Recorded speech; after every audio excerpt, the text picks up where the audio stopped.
बिस्मिल्लाहिर्रहमानिर्रहीम। अस्सलाम वालेकुम। कैसे हैं आप? आई होप कि आप सब ठीक होंगे। आज मैं आप लोगों को बनाना सिखाऊंगी कोफ्ता ग्रेवी। बहुत ही ज़बरदस्त और लाजवाब और ये बहुत ही टेस्टी बनने वाली है और ये झटपट बनेगी इंशाल्लाह। कोफ्तों की रेसिपी जो है वो मैंने आपको पहले बनाकर फ्रीज़ करना सिखाए हुए हैं। उसकी जो है वीडियो मैं उसका लिंक डिस्क्रिप्शन में दे दूँगी, वहाँ से आप जाके चेक कर लीजिएगा। तो बहुत से लोगों की शिकायत होती है कि हम ग्रेवी बनाते हैं तो वो अच्छी नहीं बनती। तो इंशाल्लाह ये आज बहुत ही सिल्की और स्मूथ ग्रेवी बनेगी और ये बहुत टेस्ट वाइज भी बहुत ही ज़बरदस्त होगी इंशाल्लाह। वीडियो जो स्टार्ट से एंड तक देखिएगा, कोई भी चीज़ स्किप ना कीजिएगा ताकि आपकी जो रेसिपी है वो सेम बने। ये 3 मीडियम साइज़ के प्याज थे, उसको मैंने बिल्कुल जो है ऑमलेट की तरह चॉप कर लिया है और 1 कप मैंने इसमें ऑयल शामिल किया है। आप इसमें घी भी ऐड कर सकते हैं, ऑयल भी, जो आपको पसंद हो और या जो आप यूज़ करते हो। अब प्याज को जो है वो मैं लाइट ब्राउन होने तक इसमें फ्राई करूँगी, फिर जो है मैं आपको नेक्स्ट स्टेप बताती हूँ। ये देखें, प्याज जो है हमारा गोल्डन ब्राउन हो चुका है। अब इसमें मैं डालूँगी तकरीबन 1.5 टेबल स्पून के करीब अदरक लहसुन का पेस्ट। अब हम इसको जो है 1 मिनट के लिए इसमें भूनेंगे ताकि लहसुन और अदरक का कच्चापन ख़त्म हो जाए। इसको हम ज़्यादा नहीं कुक करेंगे क्योंकि अगर हमने ज़्यादा इसको कुक किया तो अदरक और लहसुन जो है वो अगर ज़्यादा ब्राउन हो गए इसमें तो उसका एक अजीब सा टेस्ट हो जाएगा, तो हमारी ग्रेवी जो है वो बदजायका हो जाएगी। इसलिए हम सिर्फ 1 मिनट के लिए इसको मीडियम फ्लेम पर ब्राउन करेंगे, इसके अंदर पकाएंगे, फिर मैं आपको नेक्स्ट स्टेप बताती हूँ। अदरक लहसुन जो है वो इसमें जो है अच्छे से ब्राउन हो चुका है। अब इसमें 1.5 टेबल स्पून जो है सुरख मिर्च का पाउडर, 1 टेबल स्पून नमक और 1 टेबल स्पून धनिया पाउडर, 1 टीस्पून हल्दी पाउडर और ये 4 से 5 अदद हरी इलायची, इसको मैंने मोटा मोटा कूट लिया है, वो इसमें ऐड कर देंगे। बिस्मिल्लाहिर्रहमानिर्रहीम।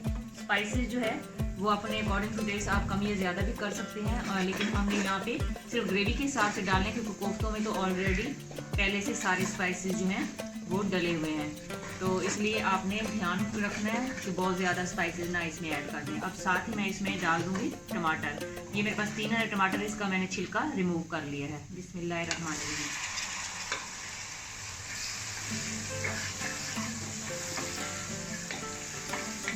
और साथ ही हम इसमें 2 से 3 टेबल स्पून इसमें हम पानी ऐड कर देंगे ताकि जो हमारा मसाला है वो अच्छे से भून जाए और जले नहीं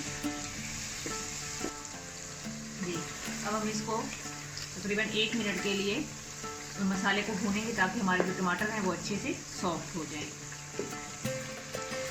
मसाले में जो मैंने पानी ऐड किया था वो बिल्कुल जो है वो ड्राई हो चुका है और टमाटर भी बहुत हद तक जो है हमारे सॉफ्ट हो चुके हैं। इस स्टेज पर मैं इसमें 1 कप के करीब दही ऐड कर दूँगी। दही को मैंने अच्छे से फेंट लिया है। बिस्मिल्लाहिर्रहमानिर्रहीम। दही को डालकर चम्मच आपने बराबर चलाते रहना है, ये ना हो कि आपकी दही जो है वो फट जाए, तो चम्मच आपने चलाते रहना है अच्छे से। अब हम इसको मज़ीद जो है 1 से 2 मिनट के लिए पकाएंगे ताकि दही जो है वो अच्छे से मसाले में ड्राई हो जाए। देखिए दही का पानी भी जो है वो बिल्कुल ड्राई हो चुका है। अब इस स्टेज पर हम जो है फ्लेम जो है बिल्कुल लो कर देंगे और डेचकी को चूल्हे से उतार लेंगे। मेरे पास जो है ये हैंड बीटर है, अगर आपके पास ये ना हो तो फिर जो है मसाले को पहले थोड़ा सा ठंडा कर लें और उसके बाद ब्लेंडर जग में डालकर 1 से 2 चक्कर देंगे तो ये अच्छे से पिस जाएगा। मैं इससे जो है करूँगी, ये स्टील वाला है तो ये आप जो है इस तरह गरम गरम भी इसको पीस सकते हैं।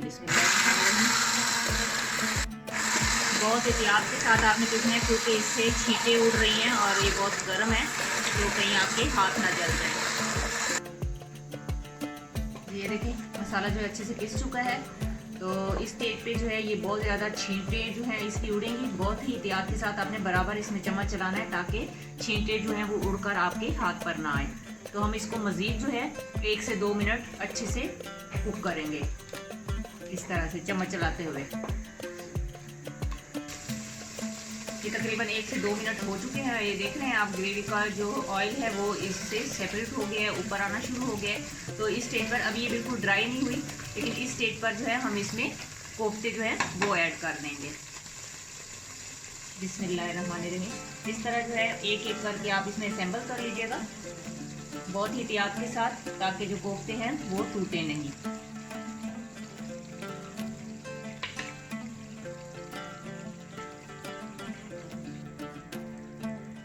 बहुत ही एहतियात के साथ आप इसमें अच्छे से कोफ्ते जो है वो डाल दें। अगर इसी स्टेज पर आपको वीडियो ज़रा सी भी अच्छी लग रही हो तो प्लीज़ एक लाइक कर दीजिएगा, और अगर आप चैनल पर नए हैं तो प्लीज़ चैनल सब्सक्राइब कर लें, बेल आइकन का बटन प्रेस कर लें ताकि हमारी हर नई आने वाली वीडियो का नोटिफिकेशन आपको वक्त पर मिलता रहे। अब इस स्टेज पर आपने इसमें चम्मच बिल्कुल भी नहीं चलाना, इसको जो है थोड़ी देर के लिए इसी तरह 1 से 2 मिनट छोड़ देना है मीडियम फ्लेम पर, और फिर हम जो है इसको बगैर चम्मच हिलाए इस तरह से जो है हिलाते हुए, चम्मच बिल्कुल भी नहीं चलाना, इस तरह हिलाते हुए हम इसमें इसको हिला जो है सर्कल वाइज इसको हम जो है इसमें 1 से 2 मिनट हो गए हैं। अब इस तरह इसको गोल गोल घुमाते हुए जो है हमने कोफ्तों की जो साइड है वो चेंज करनी है। इसमें चम्मच बिल्कुल भी नहीं चलाना, अगर आपने चम्मच चलाया तो इस स्टेज पर जो है कोफ्ते हमारे टूट भी सकते हैं। तो इसी तरह हम इसको 4 से 5 मिनट जो है वो भूनेंगे मसाले में। इस स्टेज पे ये जो है 5 से 6 अदद हरी मिर्ची साबुत वो डाल दी हैं। अब अगर आप इसमें चम्मच चलाएंगे तो ये बिल्कुल भी नहीं टूटेंगे। माशाल्लाह अल्हम्दुलिल्लाह, ये देखें हमारा कोफ्ता जो है कितना स्मूथ बना है। तो अब इस स्टेज पर अगर आप इसमें चम्मच चला भी लें तो वो कोई मसला नहीं है, ये बिल्कुल भी टूटेंगे नहीं। अब ये अच्छे से भून चुके हैं। अब इस स्टेज पर हम इसमें पानी ऐड कर देंगे। आपको जितनी ग्रेवी रिक्वायर्ड हो उतना ही आप इसमें पानी ऐड कीजिएगा। बिस्मिल्लाहिर्रहमानिर्रहीम। मैंने इसमें तकरीबन 1 लीटर के करीब पानी ऐड कर दिया है, और इसको जो है मैं 10 से 15 मिनट के लिए ढकना ढककर पकने के लिए छोड़ दूंगी। फिर मैं इंशाल्लाह इसकी आपको फाइनल लुक दिखा दूँ। ये देखें तकरीबन 15 मिनट हो चुके हैं और हमारी जो है कोफ्ता ग्रेवी बहुत ज़बरदस्त बन चुकी है।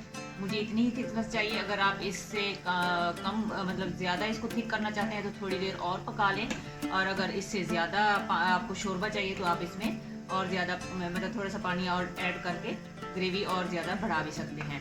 तो इस स्टेज पर जो है मैं इसमें 1 टेबलस्पून के करीब जो है कसूरी मेथी ऐड कर दूँगी। बिस्मिल्लाहिर्रहमानिर्रहीम। और साथ ही मैं इसमें जो है गरम मसाला पाउडर वो ऐड कर दूँगी। इसमें और इसको अच्छे से मिक्स कर लेंगे। फ्लेम जो है वो थोड़ा सा हम ये देखिए माशाल्लाह हमारा कोफ्ता जो बिल्कुल स्मूथ बना है, बिल्कुल भी नहीं क्रैक आया और ना ही ये टूटा है। ये अब मैं इसको आपको डिश आउट करके दिखाती हूँ। देखिए माशाल्लाह ऑयल कितना ज़बरदस्त ऊपर आ गया, और ये देखिए हमारी ग्रेवी जो है वो कितनी स्मूथ बनी है।